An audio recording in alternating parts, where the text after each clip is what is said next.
La materia se define sencillamente como todo lo que nos rodea ocupa un lugar en el espacio. Esta definición sencilla involucrará a los sólidos, los líquidos, los gases y al estado plasmático, es decir, todo el mundo físico. La materia tiene unas características como por ejemplo la forma, el peso, el color, la longitud, el volumen, etc. Algunas de estas características se pueden medir, otras no, a las cuales las características se pueden medir se las conoce como cuantitativas y las que no se pueden medir como cualitativas. Los átomos. En la antigua Grecia, el filósofo Demócrito concibió la idea de que toda la materia se componía de elementos básicos a los cuales llamó átomos, y estos átomos eran indivisibles. De allí su nombre Asin y tomo división. La idea del átomo no se desarrolló en muchos siglos. No fue hasta el siglo XVIII, donde se idearon y probaron varios modelos atómicos. En estos nuevos modelos atómicos no se consideraba el átomo como indivisible, sino que posee unas partículas más pequeñas, conocidas como partículas subatómicas. Existen tres partículas subatómicas principales. Estas son las principales, pero existen muchas más, que son el protón, el electrón y el neutrón. Estas partículas se caracterizan por tener carga eléctrica. Los protones son partículas con carga eléctrica positiva y son partículas grandes o pesadas. Los electrones son partículas con carga eléctrica negativa y son partículas pequeñas o ligeras. Los neutrones son partículas grandes como los protones, pero con la diferencia de que estas no tienen carga. Un átomo se compone de dos partes principales, el núcleo y las órbitas. Como se muestra en la figura 2, el núcleo se encuentra las partículas subatómicas más grandes, los protones y neutrones, y en las órbitas las más pequeñas, los electrones. A pesar de que se podía pensar de que el átomo es una estructura sólida, el átomo en su mayoría es vacío, pues la distancia que separa el núcleo de las órbitas es significativa.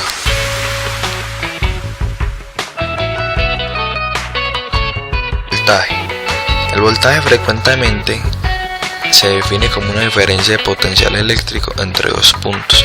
También se puede referir a un voltaje como la diferencia de energía. Al ser el voltaje diferencia de energía, también genera un movimiento. En este caso lo que se mueve es la carga, es decir, que cuando se aplica un voltaje a un material conductor se genera un movimiento de portadores de carga. Por esta razón el voltaje se conoce también como FME o fuerza electromotriz, pues es la fuerza que hace que los electrones se muevan. Las fuentes de voltaje generan también dos bornes, uno positivo y uno negativo. Se puede asimilar como el borne positivo como el punto de mayor energía y el borne negativa como el punto de menor energía. De esta manera la corriente eléctrica iría de más a menos, es decir, el borne positivo al borne negativo. Esto indica que los huecos son portadores de carga positiva, se moverían del terminal positivo al terminal negativo. En el voltaje se puede encontrar la magnitud y la polaridad. La magnitud es la cantidad de voltios de un elemento y la polaridad establece claramente cuál es el punto de mayor energía y el de menor energía.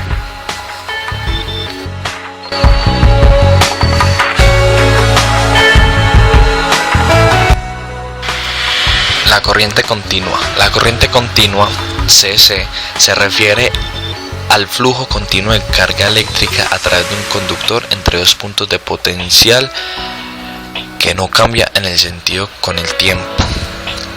En la corriente continua, las cargas eléctricas circulan simplemente en la misma dirección, aunque conmutablemente. Se identifica la corriente continua como una corriente constante. Es continua toda la corriente que mantenga siempre la misma polaridad, así disminuye su intensidad conforme como se va consumiendo la carga.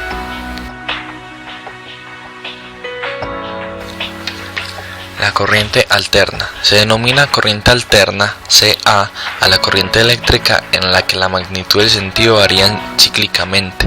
La forma de oscilación de las corrientes alternas más conmutablemente utilizada es la de oscilación senoidal, puesto que se consigue una transmisión más eficaz de la energía. Sin embargo, en ciertas aplicaciones se utilizan otras formas de oscilaciones periódicas, tales como el triángulo o cuadrada. Utilizada genéricamente, la CA se refiere a la forma en la cual la electricidad llega a los hogares y a las empresas. Sin embargo, las señales de audio y radio transmitidas por los cables eléctricos son también ejemplos de corriente alterna. En estos usos, el fin más importante suele ser la transmisión y la recuperación de información codificada o modulada sobre la señal de corriente alterna.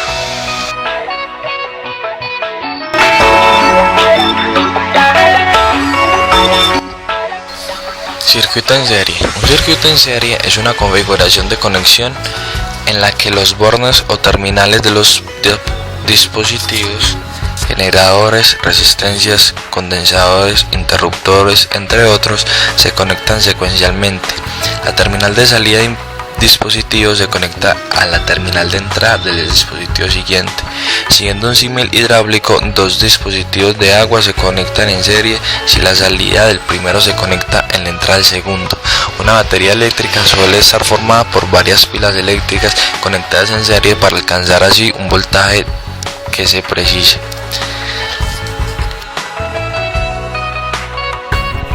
En paralelo.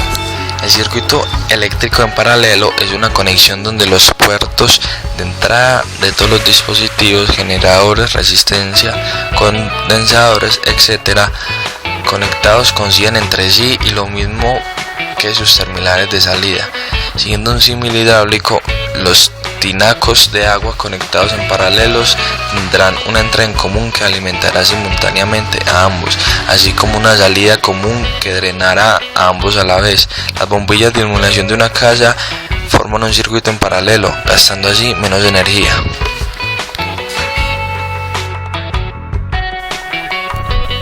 Circuito mixto. Un circuito mixto, como lo muestra la imagen, es una combinación de varios elementos conectados tanto en paralelo como en serie. Estos pueden colocarse de una manera que sea siempre y cuando se utilicen los dos diferentes sistemas de elementos tanto paralelo como en serie. Estos circuitos se pueden reducir resolviendo primero los elementos que se encuentran en serie y luego los que se encuentran en paralelo, para luego calcular y reducir un circuito único y puro. Los elementos de un circuito. Hay elementos activos, pasivos y conductores. Los activos generan energía como las fuentes dependientes e independientes, que son voltajes y corrientes. Pueden ser fuentes de voltaje dependientes de voltaje, fuentes de voltaje dependientes de corriente, fuentes independientes de corriente y fuente independiente de voltaje. Los pasivos consumen energía, la resistividad que se puede generar por la ley de Ohm. Los conductores llevan energía a los elementos activos.